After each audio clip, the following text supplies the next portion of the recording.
Halo Bros, apa kabar? Semoga kabarnya baik-baik saja, sehat-sehat saja, dan tentu saja berkah-berkah saja karena itu yang penting ya, baik, sehat, dan juga berkah. Oke, pada video kali ini kita akan membahas atau sedikit membahas tentang Liga Indonesia untuk hasil dan jadwal pekan kedua. Kita tahu beberapa pertandingan akan, dilangsungkan pada esok hari dan juga Minggu serta Senin. Tapi ada 2 pertandingan yang sudah, berakhir pada hari ini. Pertandingan pertama adalah, juara bertahan Bali United yang, mengalami kekalahan ya. Bali United ini kemarin atau tadi lebih tepatnya sih, dikalahkan oleh PSM Makassar dengan skor 2-0 di Stadion B.J. Habibie di Makassar, gitu kan. Sedangkan di pertandingan lainnya, Rans Nusantara ini kembali berhasil menahan imbang, eee, tim dari Jogja, yaitu PSS Sleman dengan skor yang, cukup banyak gol yang terjadi, yaitu skornya adalah, 3-3. Itu untuk pertandingan kali ini, jadi PSM Makassar berhasil meraih 2 kemenangan dari 2 pertandingan yang mereka langsungkan. Setelah pekan lalu juga mereka mengalahkan, PSS Sleman dan tadi mereka berhasil mengalahkan Bali United, gitu ya, Bros, ya. Sedangkan untuk besok ada 3 pertandingan yang cukup menarik, gitu kan. Pertandingan yang pertama adalah derby Kalimantan, di mana ada pertandingan antara Barito Putra yang pekan lalu dibantai habis-habisan oleh, Madura United dengan skor 8-0. Ini akan menghadapi, Borneo FC Samarinda atau Borneo, ya itulah, Borneo Samarinda FC atau Borneo Borneo Samarinda lah intinya. Pertandingannya sendiri akan digelar di, kandang dari Barito Putra. Menarik karena kita akan, menunggu dampak dari kekalahan Barito Putra melawan, Madura United pekan lalu, gitu kan. Apakah dampaknya masih terasa atau tidak, gitu ya. Karena, sebuah tim yang mengalami kekalahan telak apalagi di pekan pertama itu mungkin, akan berpengaruh secara, psikologi. Katanya seperti itu, katanya gitu. Saya sih tidak terlalu memahami soal yang namanya psikologi seperti itu ya. Eee, jadi kita tunggu saja besok untuk Barito Putra melawan, Borneo FC apakah mereka bisa bangkit atau, justru semakin terpuruk akibat dari kekalahan telak 8-0 melawan Madura, gitu kan. Sedangkan di pertandingan lainnya, eee, Borneo FC sendiri, juga dalam keadaan, rasa percaya diri yang cukup tinggi setelah pada pekan pertama mereka berhasil mengalahkan Arema FC dengan skor yang sangat telak atau cukup telak ya, cukup meyakinkan juga kemenangannya yaitu, 3-0. Itu ya, jadi pertandingannya, besok cukup menarik, derby Kalimantan. Selain itu, nah ini ada, Arema FC yang kemarin mengalami kekalahan, ini besok akan menghadapi PSIS Semarang, gitu kan. Arema FC akan menghadapi PSIS di Malang atau mereka bertindak sebagai tuan rumah. Itu ya, di Piala Presiden kemarin di babak semifinal, Arema FC berhasil mengalahkan PSIS 2 kali berturut-turut gitu ya, 2 dalam 2 leg. Sedangkan kali ini mereka akan kembali menjamu, PSIS. Posisi Arema sendiri setelah kekalahan, cukup telak dari Borneo FC ini juga kurang begitu menguntungkan karena ketegangan internal terjadi terutama tekanan terhadap pelatih mereka dari para supporter gitu kan, dari pendukung dari Arema FC sendiri. Ini ya sudah sejak lama sih menuntut agar pelatih diganti, tapi ya sejauh ini pelatih mereka masih, bertahan gitu kan, masih bertahan dan mungkin pertandingan di pekan kedua ini akan menjadi, apa ya, istilahnya kalau Arema FC gagal menang lagi ya kemungkinan besar ya pelatih mereka bisa semakin, tertekan dan suara untuk pergantian pelatih akan semakin kencang. Sedangkan PSIS sendiri di pertandingan pertama bermain imbang melawan Rans Nusantara, itu pun mereka berhasil mencetak gol lewat titik penalti gitu ya, Bros ya. Dan mereka juga, Rans Nusantara akhirnya mampu menyamakan kedudukan. Jadi sejauh ini PSIS Semarang belum memenuhi ekspektasi publik, ya ekspektasi dari para supporternya ya termasuk saya gitu kan.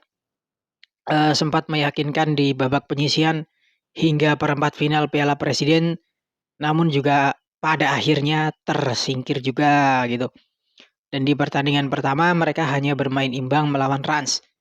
Kita tunggu saja di pertandingan kedua besok melawan Arema FC, apakah PSIS bisa menemukan peak performanya kembali, gitu.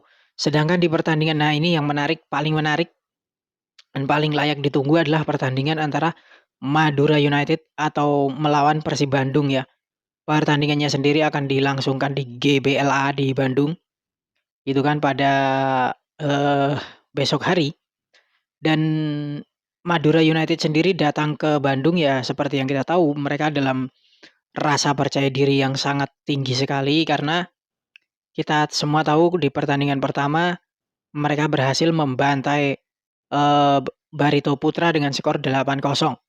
Itu kan meskipun pelatih dari Madura United sendiri yaitu Fabio Lefundes ini mengatakan bahwa euforia sudah berakhir dan, kemenangan telak 8-0 itu sudah seharusnya dilupakan dan sekarang saatnya untuk fokus di pertandingan selanjutnya. Gitu kan. Fabio Lefundes sendiri diberitakan membawa sekitar 21 pemain ke Bandung gitu kan. Madura United mungkin akan tampil dengan kekuatan penuh mungkin ya. Sementara dari tuan rumah sendiri Persib Bandung ini badai cedera masih saja menghantui ya. Ada 3 pemain yang, tidak bisa tampil, dipastikan tidak bisa tampil, yaitu Teja Pakualam, kemudian Victor Igbonevo dan juga, siapa, yang baru itu yang dari Persikabo, Ciro Alves. Itu kemungkinan belum bisa tampil dan kabar kurang menyenangkan juga datang lagi setelah 2 pemainnya yaitu Beckham Putra dan Hen Herdiana, ini juga diragukan untuk tampil. Jadi menarik ditunggu untuk besok, dengan skuad yang bisa dibilang pincang, mampukah Persib Bandung meraih kemenangan pertamanya di depan, ribuan pendukungnya? Pasti itu kalau soal ribuan pendukung pasti, di GBLA nanti. Kemudian ada juga berita mengenai, eee, kick-off Persebaya melawan Persita yang rencananya ini digelar pada malam hari, tidak mendapatkan izin dari kepolisian. Nah ini mantap sekali ya, polisi ini perlu apa namanya, perlu mendapatkan apresiasi gitu kan karena tidak mengizinkan pertandingan di malam hari. Jadi menurut, kepolisian ini mengatakan bahwa, eee, mereka tidak mengizinkan pertandingan pada malam hari karena beberapa alasan, di antaranya adalah penerangan di Stadion GBT yang belum memenuhi standar untuk menggelar pertandingan di malam hari, terutama di sekitaran area luar ya. Kemudian, eee, yang kedua adalah mengenai keamanan gitu kan, karena pertandingan di malam hari yang digelar pada pukul 20.30 ini dikhawatirkan nanti para supporter yang akan kembali dari stadion itu akan rentan mengalami tindak kriminal. Gitu kan, karena pertandingan baru selesai pukul 10.30 dan para supporter mungkin baru bisa keluar semua dari stadion mungkin, jam 11.00-an lebih. Dan untuk para supporter dari luar Surabaya ini dikhawatirkan juga nanti, di tengah jalan terlalu malam ya, sampai tengah malam gitu kan. Jadi polisi tidak mengizinkan. Dan alasan terakhir tentu saja adalah kesehatan. Polisi mengkhawatirkan kesehatan tidak hanya kesehatan para pemain sendiri, tapi juga kesehatan anggota kepolisian sendiri yang harus bekerja ekstra keras untuk mengamankan pertandingan. Sementara dari pihak Persebaya sendiri sudah mengatakan bahwa mereka juga keberatan dengan pertandingan yang terlalu malam dan itu sudah diajukan secara lisan ke PT Liga Indonesia Baru. Itu kan sementara sayangnya dari pihak PT LIB sendiri ini mengatakan bahwa mereka belum menerima surat keberatan resmi dari Persebaya. Jadi jadwal sejauh itu belum diubah, gitu kan. Eh ini masalah yang sudah sejak lama ya, mulai dari Madura United, kemudian Persib juga keberatan dengan jadwal pertandingan, bahkan Arema FC ini juga waktu kick off yang tidak tentu diubah-ubah gitu kan. Dan yang terbaru ini adalah, Persebaya.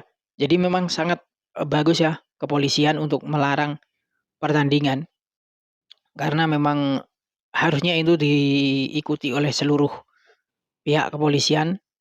Bahwa pertandingan yang pada pukul 20.30 itu tidak diizinkan. Harusnya memang semua pertandingan di pada waktu 20.30 itu tidak diizinkan karena ya memang terlalu beresiko gitu kan. Dan kalau PT LIB atau LIB tetap kalah dengan pemegang hak siar dan tetap memaksakan, pertandingan pada waktu malam tanpa penonton misalnya karena tidak mendapat izin dari polisi, tentu saja klub juga akan menolak. Itu ya dan saya sendiri memang sangat jengkel karena pertandingan yang juga terlalu malam itu tadi. Oke, sekian untuk, video kali ini. Terima kasih dan sampai, jumpa.